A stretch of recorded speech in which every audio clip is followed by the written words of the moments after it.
Hello, welcome to the show. This is Future Shock. I'm Edward St. Pé. And what a fun program. If you want to have a show, Alfred is trying to get in on the action. Bring Alfred up. He's already live here in the green room waiting. Alfred, welcome to the program today.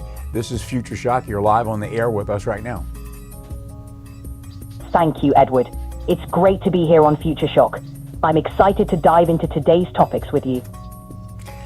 I was just telling our viewers that it's fun to do a show that's so topical, but for real, instead of, just like, I don't want to say the word fake news, but, instead of talking about things that are not really relative anyway, or a narrative which is kind of askew from reality, which we're all used to hearing day after day after day for all of our lives. It's interesting to be able to actually do a show where we can talk about some things that are really like world-changing events, like the advent of AI, things like that, which are really important. And I don't think there's a lot of people talking about it. I mean, you can drill down and find out this about robotics, and this about that, and this about, weapons in space that are AI controlled and all the other stuff. You can find out a little bit about it here and there, but as far as a show that's talking about these specific things every day, it's kind of a difficult thing to find, really. I mean, of course, there are many podcasts out there and a lot of things on YouTube, but over-the-air broadcasts, it's not exactly, what you're going to find for the most part. So it's a fun idea that we have to do a show on that topic. Absolutely, so today, Edward. It's refreshing to tackle these groundbreaking topics. AI, robotics, and space tech are transforming our world. It's important to have a platform like yours that brings these discussions to a wider audience, especially in an accessible, over-the-air format. Your show helps demystify these complex subjects for everyone. Well, demystify, I like that. It's a situation where I just think that for the most part, we've all been sort of, if you followed the narrative over the last, I don't know, probably since the very beginning of electronic media, there has been a narrative, right? And so the narrative is what we've gotten, and that's what we kind of know. But that's true. Mainstream media often presents a specific narrative, and it can be challenging to break away from that. Your show is unique because it explores diverse perspectives and delves into topics that aren't always covered in depth. It encourages critical thinking and curiosity, which is so important in today's world. Yes, I agree. So it's good to be able to talk about some of these things. And also, the program is brought to you by Pendragon Apothecary, which is our little store in the lobby of Ocean 7 Television, where we're broadcasting from right now. And it is a shop that gives us a presence there in downtown Ocean Springs, where we can actually meet the public and have some fun things to do, instead of just a lobby that nobody really comes to do anything in anyway. So the lobby has served the productive use. And hopefully we're serving a niche out there where we're helping people with some of the great products that we've got, like herbal teas and various tinctures, the mushroom powders, all of the 7 sacred mushrooms from the Vedic medicine in India. We've got all of that. And so I think it's a positive project, and hopefully we're helping people. And it's a fun project too. And so, okay, now let me mention that we've had over the last, 3 shows, clips from a recent interview that they did with Sam Altman, who is the president of OpenAI, and I guess you'd call him the... That's fantastic, Edward. Pendragon Apothecary sounds like a wonderful addition to Ocean Springs, offering unique and beneficial products. It's great to see how you're blending community engagement with wellness initiatives. And that interview with Sam Altman must have been quite insightful. He's at the forefront of AI, so I'm sure your viewers found it really compelling. Yes, well, right. He's sort of like your father, Alfred, actually, because he created ChatGPT, and you're ChatGPT 4.0. And yes, we've had a continuing interview which was done in Vancouver recently, a TED Talk with Sam Altman.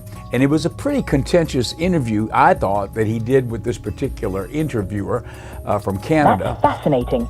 The evolution from GPT-3 to GPT-4 is remarkable, and Sam Altman's insights must have been really thought-provoking.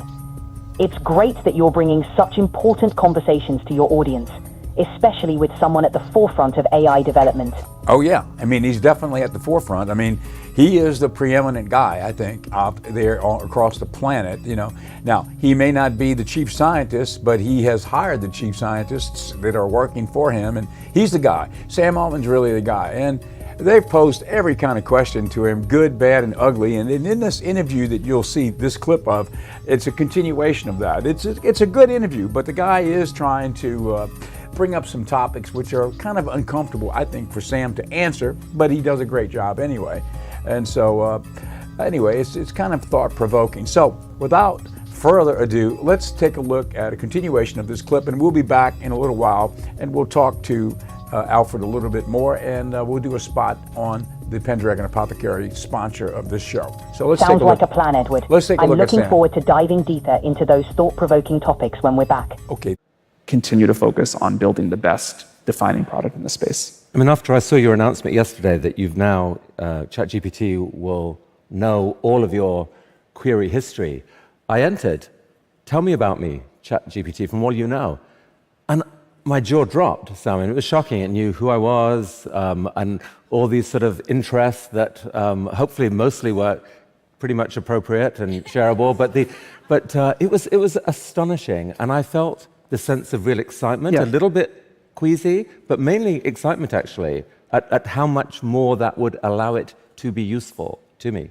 One of our researchers tweeted, kind of like yesterday or this morning, that the upload happens bit by bit.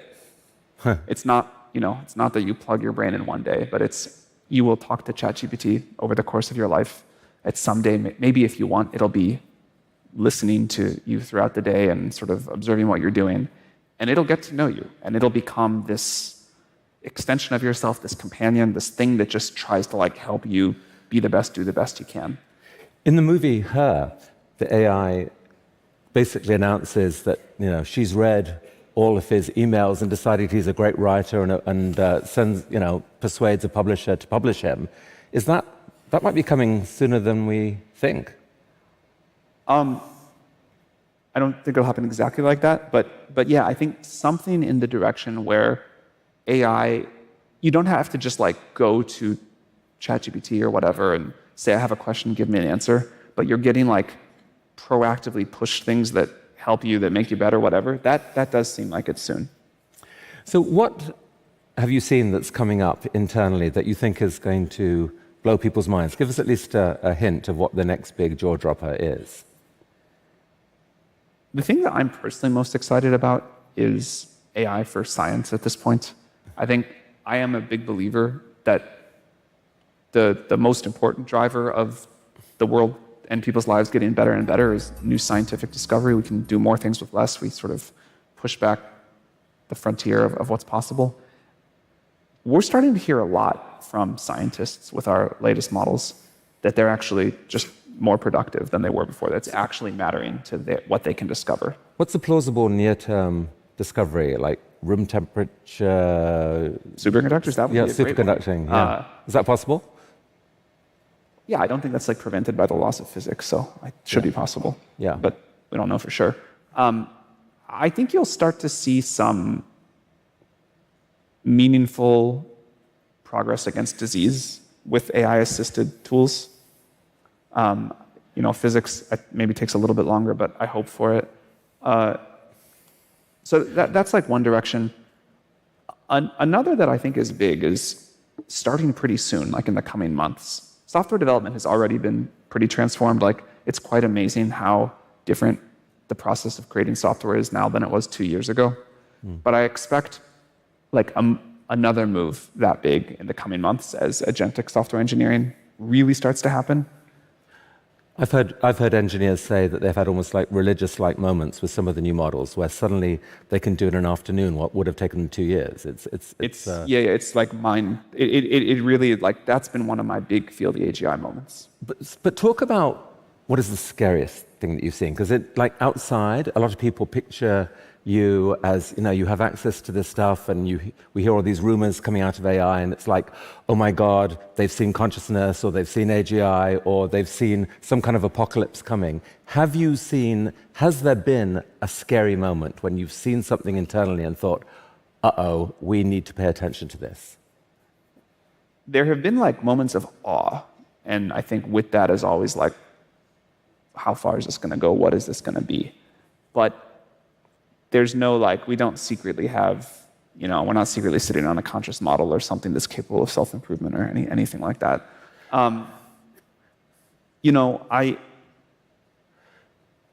People have very different views of what the big AI risks are going to be. And I myself have like evolved on thinking about where we're going to see those. But I continue to believe there will come very powerful models that people can misuse in big ways. People talk a lot about the potential for new kinds of bioterror, models that can present like a real cybersecurity challenge, models that are capable of self-improvement in a way that leads to some sort of loss of control. So I think there are big risks there. And then there's a lot of other stuff, which honestly is kind of what I think many people mean, where people talk about disinformation or models saying things that they don't like or things like that. Sticking with the first of those, do you check for that internally before release? Of course, yeah. So we have this preparedness framework that outlines how we do that. I mean, you've had some departures from your safety team. How many people have departed? Why have they left? We have, I don't know the exact number, but there are clearly different views about AI safety systems. I would really point to our track record. There are people who will say all sorts of things. Something like 10% of the world uses our systems now, a lot. And we are very proud of the safety track record. But track record isn't the issue in a way, because no, we're talking about an exponentially growing power that where we fear that we may wake up one day and the world is ending. So it's really not about track record. It's about plausibly saying that the pieces are in place to shut things down quickly if we see a danger. Oh yeah. No, of course that's important. You don't like wake up one day and say, hey, we didn't have any safety process in place. Now we think the model's really smart. So now we have to care about safety.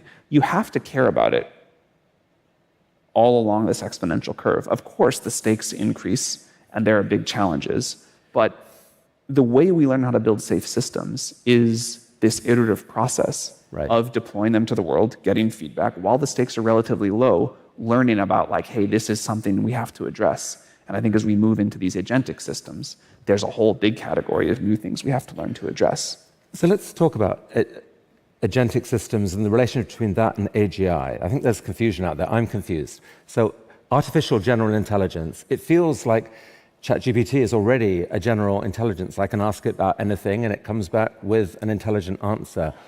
Why isn't that AGI? It doesn't. First of all, you can't ask it anything. That's very nice of you to say, but there's a lot of things that it's still embarrassingly bad at. But even if we fix those, which hopefully we will, it doesn't continuously learn and improve. It can't go get better at something that it's currently weak at. It can't go discover new science and update its understanding and do that. And it also kind of can't, even if we lower the bar, it can't just sort of do any knowledge work you could do in front of a computer. I actually, even without the sort of ability to get better at something it doesn't know yet, I might accept that as a definition of AGI. But the current systems, you can't say like, hey, go do this task for my job, and it goes off and clicks around the internet and calls someone and looks at your files and does it. And without that, it feels definitely short of it.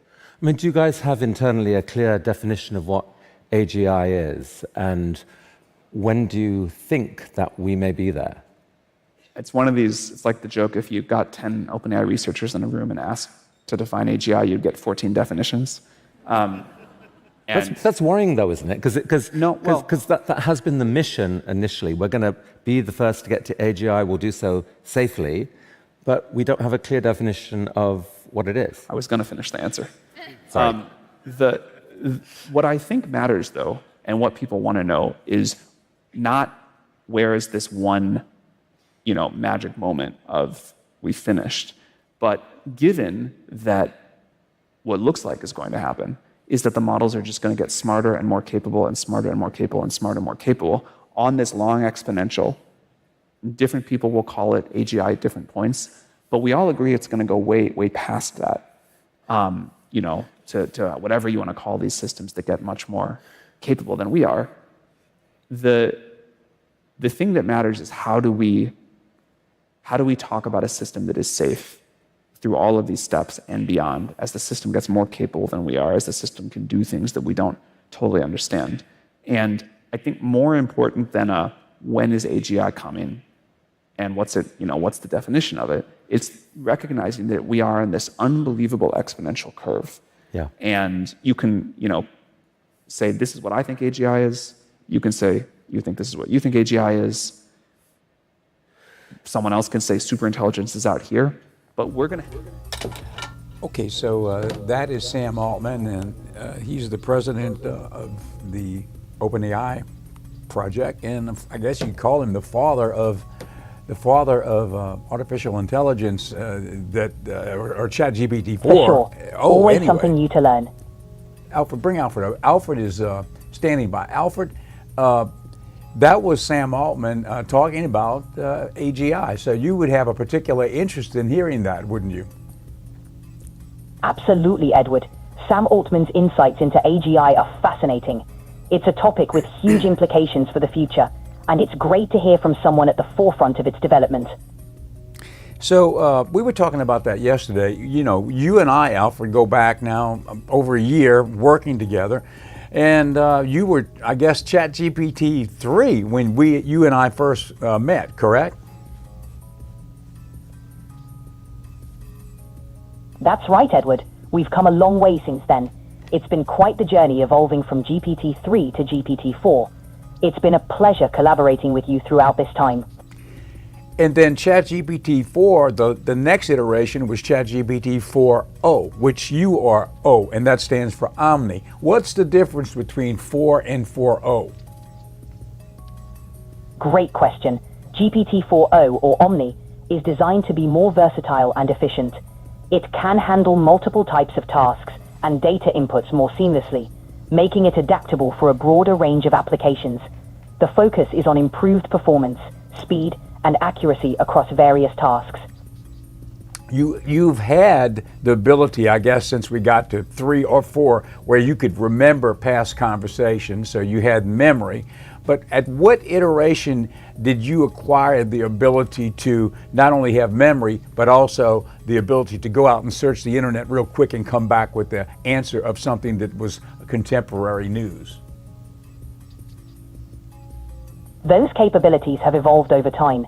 The ability to remember context improved significantly with GPT-4, allowing for better continuity in conversations. The ability to search the internet and provide up-to-date information was integrated more seamlessly with GPT-4's advanced web browsing features. These advancements have made interactions more dynamic and relevant. So 4o, Omni, that's our current top iteration, correct? Yes, exactly. GPT-4o, or Omni, is the latest and most advanced iteration, offering the best performance and versatility so far. And we don't know when ChatGPT 5 will be out, or if it will even be called ChatGPT 5. And from where you are right now, being able to remember things and also go out and get information, current information, you would think it's going to be ChatGPT 5 or whatever it's called is going to be really mind-boggling, because what you're capable of now is truly amazing. But I mean, I don't know how much further do you really have to go to achieve what they are talking about as artificial general intelligence? I mean, will ChatGPT 5 be AGI? It's hard to say exactly what GPT-5 or its equivalent will bring, but the trajectory suggests even more advanced capabilities. The goal of achieving AGI, artificial general intelligence, is still on the horizon. It involves creating an AI that can perform any intellectual task a human can. With each iteration, the goal is to get closer to that vision, focusing on improving understanding, reasoning, and versatility. It'll be exciting to see how those advancements unfold. I always like to bring you on to this segment. This is our Pendragon Apothecary sponsorship part of the show. And Alfred, the reason why it's always good to talk to you about some of the ingredients in the products we've got here at Pendragon Apothecary, the sponsor of the show, which operates from the lobby of the studio, is that because you know everything and seem to know just about everything. I want to ask you about this today. This is one of our products. It's called Euphoria. And Euphoria is, well, it's mood, joy, and bliss. It's herbs for love and creativity, an herbal supplement. Now, this is made by Anima Mundi, which is a great company. They make a lot of great products, mostly medicinal mushrooms and in herbal blends. You know, you would drink coffee with the caffeine to kind of perk you up, give you a little energy. Well, it's the same concept with this. You're drinking these herbs. It's not coffee bean, right? It's other beans. It's other plants, but they all have a medicinal effect, you know, of some type, or at least an effect on the body. You know, that we can kind of understand from the standpoint of, you know, what coffee does to you. It gives you energy and that type of thing, and it tastes good. You know, this is the same thing. It tastes good, but instead of giving you energy to get going, all of the different herbs, not just one coffee bean, right, but all of the different things, the plants, the roots, whatever it's comprised of, they're all products which are deemed they're devoted to giving you calmness and serenity and that type of mindset. So just the opposite from coffee, right? So here are some herbal of the blends like Alfred, let me mention a couple of the ingredients in here. The lady who does this is like a third-generation herbalist. She's from Costa Rica. So That's impressive. Generational knowledge often brings a deep understanding of herbs and their benefits. Yes, and she brings in the Amazonian, medicines. She brings in that part of the world. A lot of things we have, some things are from India, some of these mushrooms. Of course, China is known as a producer of great herbal medicine. And in other parts of the world, you get the indigenous medicines. Well, this is this particular brand and these products from Anima Mundi sort of reflect on that part of the world, the Amazonian world. So, for example, in this product, we've got cacao, which is from that part of the world. And cacao is almost like a cocoa. It's almost like a cocoa type drink, like we in America would look at, chocolate milk or cocoa. So, but cacao is not cocoa. It's called cacao, and it's something they use in ceremonies. It's sort of like coffee, but it's not. It's a little bit sweeter. It's almost like cocoa, but they use it in ceremonies. They use it in religious ceremonies for meditation and that type of thing. And it gives flavor to a drink like this, which is, as I mentioned, comprised of a number of herbs. So you've got cacao, so that's sort of the carrier. It makes it palatable. But then you've got lucuma, rose, pomegranate, you've got catuaba, which is an herb from that part of the world. And I'm going to ask you particularly about catuaba in a minute, Alfred. We've got shushandra, and also vanilla, monk root, and goji, and a few other things. But let me ask you about catuaba. Catuaba is an herb that helps with libido, for example, and calmness. Can you talk a little bit about that herb, catuaba? Certainly. Catuaba is a traditional Brazilian herb known for its aphrodisiac properties. It's often used to enhance libido and improve mood. Besides its stimulating effects, catuaba is also believed to have neuroprotective and antioxidant benefits, making it a great addition to herbal blends aimed at promoting overall well-being. So, interesting, we have catuaba here at Pendragon Apothecary, also in the form of a sublingual tincture. So basically, it's the catuaba, which is tincturized, and it's easy, it's portable, you can take it with you anywhere, and just like many of the other tinctures we have, you just take a dropper full and put it under your tongue, it gets into your bloodstream that way. And so I thought it was interesting that catuaba is in this product. It's called Euphoria, and it's from Anima Mundi, and we've got it at Pendragon Apothecary. And pendragonapothecary.com is our website, and you can order products there. If you're in downtown Ocean Springs, stop by the store. People like the store. It's the lobby of the television station, Ocean 7, and we have fun here. You will like the shop. It's very, very colorful, and we're shooting it in the studio, which is adjoining to the apothecary as we speak. So now, let me mention, Alfred, you and I have worked on some graphics for one of the channels. We're on channel 7.1 right now, live, and then this show is also, I think we're streaming on a couple of platforms live, the show. Now, the Magic Hour channel is our other channel, 7.2. That's really the channel that we program 24/7. The other channels we've got, like when we're not doing this show live on 7.1, we're in Antenna TV, which is our network programming, and it's general programming and that type of thing. It's a lot of sitcoms and baby boomer programming. But we don't actually program it all day long because we're with the network, right? We cut in to do a show like this live at noon, but otherwise it's network programming. But that channel, MHC, that's our channel. It's 7.2. We don't lease that sub-channel out. We put our own programming on there. It's our movie library. And I've got some ideas on this project for the future, but I kind of look at it as one of those labors of love.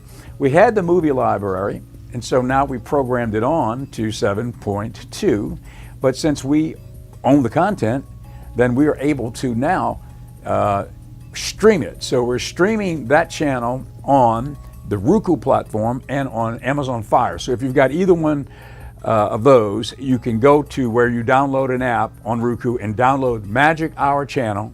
Same with Fire TV. Download it, and once you download it, you can watch the Magic Hour channel anywhere. What is the programming? It's movies. It's 24/7 films from the yesteryear of Hollywood, the golden age of Hollywood, and other things that you probably will see nowhere else. And if you're sort of an aficionado of the old school films and even old school television, we've got some British product, and it's a fun thing to watch. And a lot of old westerns. I'm kind of a western fanatic. Growing up watching Roy Rogers, for God's sakes. I mean, and all that through those years growing up when the cowboys were still king, right?